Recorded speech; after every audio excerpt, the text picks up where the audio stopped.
Hello, Ffion Jones. Welcome to the Karen Williams Show. Hi, Carolyn. Thank you for having me on your show. Ffion, I don't know you, despite the fact that you're only living, I would say, about a mile or two down the road in Swansea. So you're the second person I've invited for a conversation from Swansea. Yeah.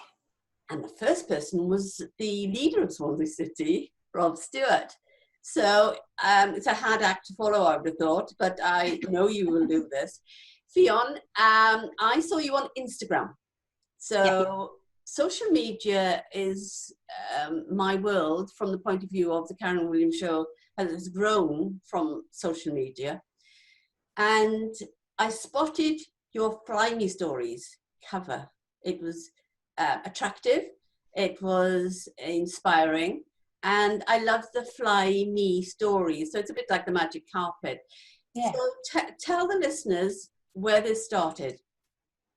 So just like you say, the kind of concept of flying away on adventures is exactly what it is. So it's a social enterprise, and it's for children in hospitals, hospices, or at home who are seriously unwell, and it's to take them on magical adventures and to meet magical characters as a kind of form of comfort and distraction. And the kind of seed of the idea started when I was in hospital with my daughter just for a week, and we were kind of in an isolation room. So it's an anxious time. There's lots of waiting around. So I was telling stories to her to distract her and me as well. And at the same time, Dad was in hospital and he was there for 3 months, and it's even for an adult it's hard, and the children who we sent stories to, they're in and out of hospital, they're in for a long time. So it's exactly like you say, it's taking them away from the four walls, using their imagination to fly away on magical stories, and it's uplifting. It brings a smile to their face for a little bit of time. And the kind of idea grew as well. There's lots of research on when you're reading, especially fiction stories, your kind of brain, your sensory cortex is the same bit as active when you're reading as though you're actually experiencing the story. So I've done a few talks with Maggie's for another company that I run, Nurse Ted, explaining the power of stories to take you on these magical journeys. So it's not this kind of, I am quite wishy-washy, but it's not just kind of the wishy-washy imagination taking you on journeys. There is actually like neuroscientists that have studied how your brain activity is the same when you're reading, and so you feel like you're there. So for me, that was such a powerful thing, that you're stuck in the room, but you can actually feel, if the writing is good, you can feel as though you're flying away to magical worlds. It's a powerful therapy, and Nurse Ted is, I would say, quite magical too. And the analogy of a little teddy bear is always the comfort. So expand on the Nurse Ted. So the Nurse Ted started, I worked with she was a neuro-oncology nurse, and then she was a palliative care nurse, and that began, we wanted something, so she had one of her patients having to explain to their 8-year-old daughter about brain tumours. So the dad had a brain tumour, and so she asked me to write something to explain the dad's diagnosis to the child. And at that time they were giving like really text heavy stuff, which is really hard to process. So I came up with, first of all, the teddy bear character, which is something comforting, familiar, and he's the one that explains in very kind of age appropriate but a matter of fact way what cancer is. So I think we have, like, the word cancer is a scary word, whereas if you have something, the picture book format, which is a familiar thing for kids, and a teddy bear character explaining as well what it is a lot less stressful for the child than just having this kind of matter of fact face to face, like, this is what cancer is. It's a kind of a buffer, so it goes through a nice cuddly teddy bear, and it's still matter of fact, it's still truthful, but it just makes it a lot less stressful for the child. Yes, it's an expression and articulating through the teddy bear, which is comfort. And for listeners who would like to follow your journey in terms of, I have a friend called Jen Walters who I'd encourage to explore her writing and her illustration gift. How would you start if you were inspiring would-be authors and would-be illustrators? How would you start? I think if your friend absolutely loves doing it and is passionate about it, she'll carry on doing it and she'll find a route to do it. You hear that, Jen Walters? Yes, you're listening. Yeah. Yeah. Okay. So with Nurse Ted, we didn't try and get a traditional publisher for Nurse Ted because we had the backing of the hospital and they helped us with the print run, and it was, you know, peer reviewed by consultants, and so we kind of went down that route. And if I think when you want to do writing, you'll get rejections left, right, and centre. So it took me. I got published traditionally about 3 years ago, something like that. So it takes a long time, but there's other routes you can go. As long as you are really passionate about doing it, you'll find a route to do it, and it's usually like that. And it has been for me. So 10 years ago, I'd written a lot of books, but I hadn't illustrated. And my eldest daughter was a baby, and I couldn't afford an illustrator, so I was like, right, I want to do this. So I started illustrating, and I taught myself how to illustrate, and since then now I do book commissions for like illustration book commissions as well as writing. And I think if you want to do something, you find a way to do it. Yes, that's the passion that fuels you to create a product, and you obviously have. Who would you like to target? What kind of audience and support do you need for your pledges?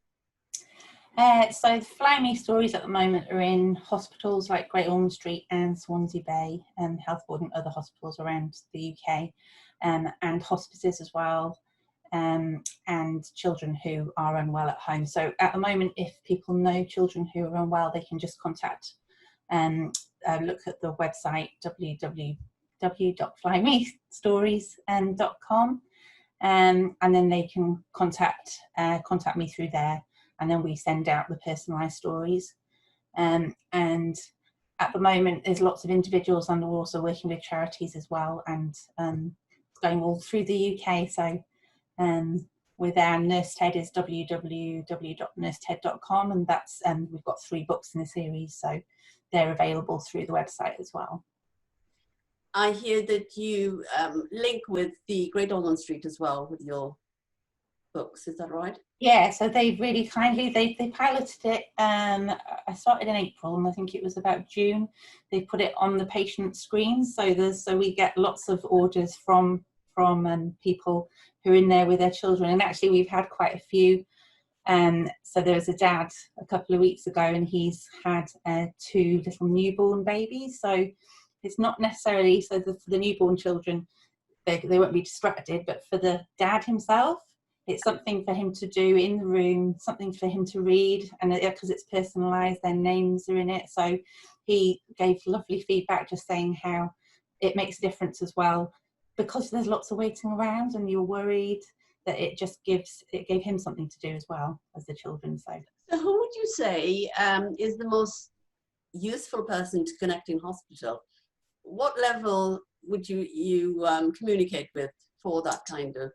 The people who I've talked to are place specialists. Yes. There's patient experience managers. So for the Ffion Jones stories, patient experience managers are amazing, and that's what they do. They make sure that it can be as happy as time as it can be in a hospital. And so we've connected lots of them. For the Nurse Ted, there's actually lots of people who work in charities or work in places like Macmillan, so Macmillan support workers.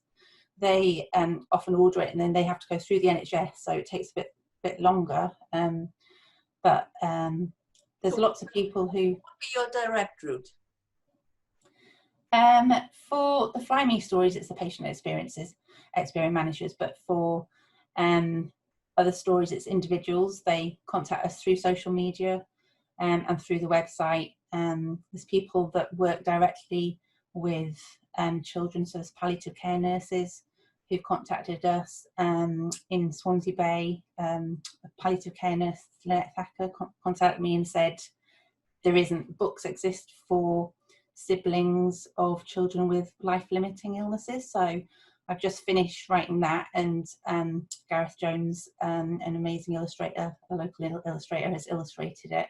And so that's called Golden Flowers for Little Dragon. And we're trying at the moment to find a publisher for that. So you just kind of end up making lots of little links, and you just kind of respond to the needs, because they're on the front line working with people, and they, you know, Lynette Thacker said there isn't anything to give to support the children with, you know, the siblings of children who have life-limiting illnesses, especially rare illnesses. So yeah, we just finished that one. It's interesting to hear you talk about, I know the Scotch dragon, you know, became the symbol from rugby, because obviously I'm a rugby fan. Yeah. And the teddy is a universal comfort toy. So do you focus on the shapes or just the storyline? My main thing initially is always the storyline. Yes. So the illustrations come afterwards. So the Fly Me stories, the idea was something, so at the beginning of the Fly Me stories, words jump off the page and they form kind of a cloud, and then the character, the person who the story's for, rides on the cloud to different adventures.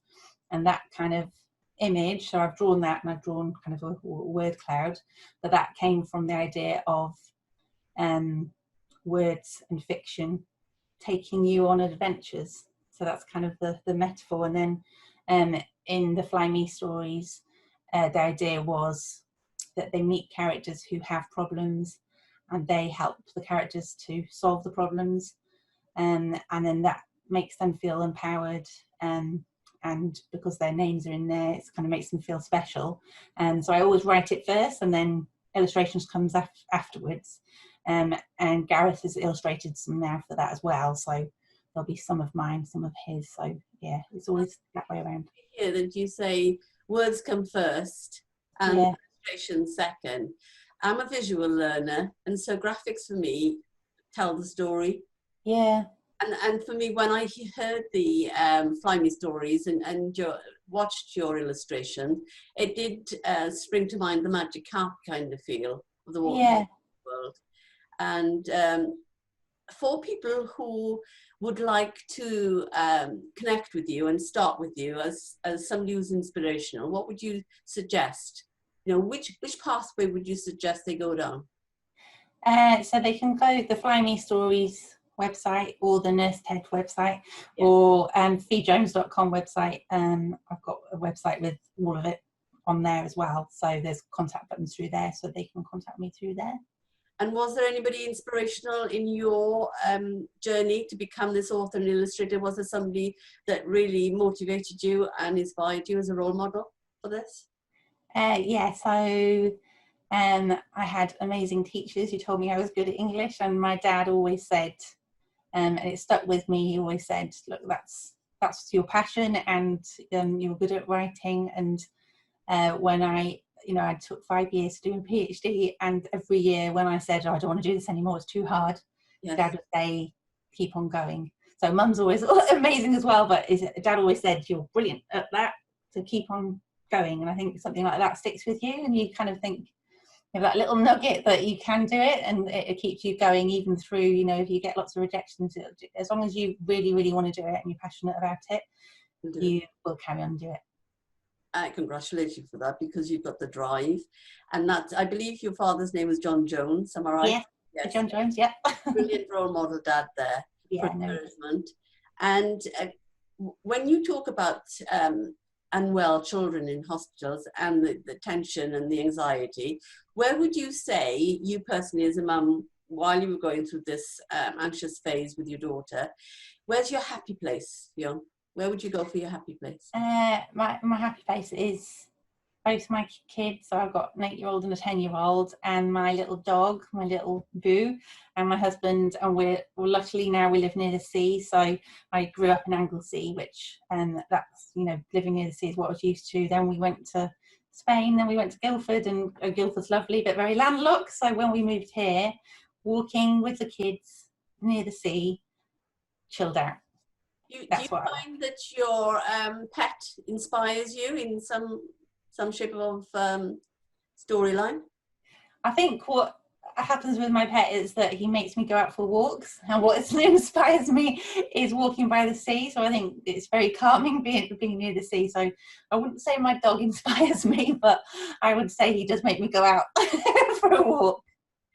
That's in terms of movement, and we've got my daughter has a King Charles Spaniel Cavalier. Oh. She's a little girl, and she is a social little bunny. So the reason I asked for the inspiration, she inspires me in the loyalty and affection and the responses so in a way, she's therapy. I mean, she is therapy. Yeah. I think you're right. I think when you take your dog for a walk, you do tend to meet a lot more people. Yes. And Boo's exactly the same. She's so friendly and she will just go up to everyone. And then you do start talking to people you wouldn't ordinarily talk to and meet. So I think COVID period has created that interaction, because I agree with you, Ffion. I go to Three Cliffs, and by the time I got to the top of the cliff and the end of the cliff, I've spoken to far more people than I would have done, for such a long time. yeah. All through walking and all through with pets and interacting. Yeah, no, I think you're right. I think that's what pets in that sense, I guess she does inspire me. So yeah. And I think living somewhere near Three Cliffs, I love it. I grew up Anglesey coast, but I think the coast here is so stunning, and you do walk and you're just blown away by how absolutely stunning nature can be. I use it as my spiritual place and happy place, because I take a lot of videos and post them on. And I did a challenge during COVID to encourage people just to move and to lessen their anxiety and just to see the beauty that is available free if you just know where to go. I think so, yeah. Yes. Would you say that would fuel some of your storylines?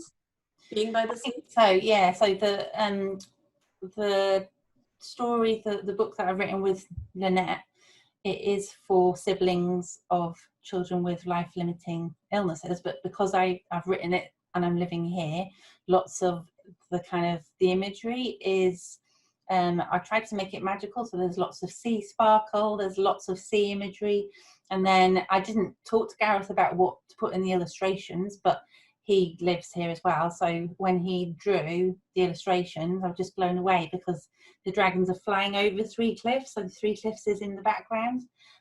He's just done some for Fly Me Stories, and he's camping near Worm's Head, and in the Fly Me Stories they travel on a whir cloud and they end up in a tropical island, and I had this image of a tropical island, and then he's drawn it as Worm's Head, but he's kind of transformed it into a magical tropical island. So definitely living here is massive inspiration, just to be able to walk out the door and have that on your doorstep. I think as the kind of background to lots of my stories, that's what's going to happen. I think lots of sea imagery.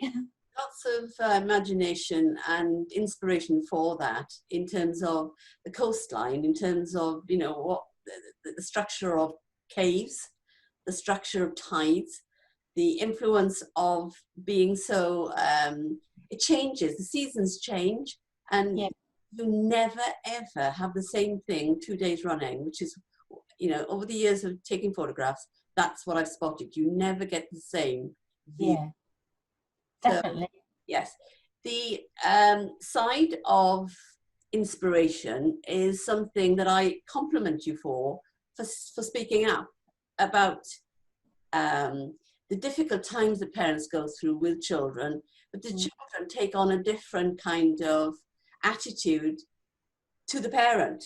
So you're reaching, am I right, you're reaching the children through the storyline, and that in turn lessens the anxiety within the parents. Yeah, so I mean, the feedback we've had from Fly Me Stories, the parents have said that kind of personalised touch, so the child sees their name, and they might be really seriously unwell, but they just hear their name, and that brings a smile to their face. And that's the thing, as a parent, I think they want, that it's horrible seeing any child suffer. and if anything brings a smile to their face, and it's that sending personalised stories is a really small thing, but we've had feedback from lots of parents saying the little things really, really help when you've got an unwell child. And I think that's one thing that we do, is the personalised stories. And I started adding like a personalised poem as well at the beginning. And for the nurse Ted as well, the children kind of understanding things in a matter-of-fact way. And I think from talking to Kerry at the beginning, one of the major stresses is how to explain to your child if there's a diagnosis like that. And my dad, he got throat cancer, and I was using my own book to explain to it, because actually when you're faced with it, you kind of have these sensible thoughts, but your instinct is, I need to protect my child. I don't want them to go through any of this. Whereas actually, if you have kind of a tool like books just to help and kind of make it less stressful, that's what fiction does. I think it makes things, it's a way to kind of start a dialogue. It's a way to start that discussion, which is a really hard thing, the difficult subjects to talk about. Yes. The part that I started a show, the Carolyn Williams show, was to encourage others, to inspire others to stand up and speak up. And I have written 4 courses, so that's something that I'm offering to people through the Carolyn Williams show. So I'm encouraging people like yourself to reach out to others, to gain a voice, to crush their fears, to be the best version. And I do believe that we all, every single one of us, has a gift to offer, but we just tap into it. Yeah, I think everyone wants to make a difference in some way, and I think for me, writing is what I know, and that's how I make a difference. And other people, they do it in different ways. So talking in front, I've done talks to big groups. That is not my comfort zone at all. But I think I've read something you've written where you've said you do things that make you uncomfortable. Yes. And every time it gets a bit easier. So I still find it completely nerve-wracking every time I do it, but it's a bit less nerve-wracking. And actually, the more and more you do it, it becomes in your comfort zone. So I think that's the thing. You just have to put yourself out there. And sometimes it is hard. It's a hard thing to put yourself out there, but I think you just get used to it, and you have to. The prize is at the end of that discomfort. Yeah. And the fear. The prize is literally waiting for you. So if you face the fear and do it anyway, which is what you said earlier on, you've arrived at the prize, and that is to help heal and support parents with unwell children in hospital. I wish you love. I wish you all the inspiration that you obviously have around you in Swansea. And I look forward to your storylines and your next illustration from Gareth. I've heard you mention Gareth 3 times. He must be very good. He's brilliant. Yes. He does brilliant pen and ink drawings. Really good. That adds to the whole finishing book, Fly Me Stories. Have a wonderful day. Thank you so much for appearing on the Carolyn Williams show. And I look forward to hearing some hospitals that have taken up the idea, and your storylines have travelled everywhere on that magic carpet. Thank you, Carolyn. Thank you for having me on your show. Have a wonderful, wonderful day. Bye. You too. Thank you. Bye.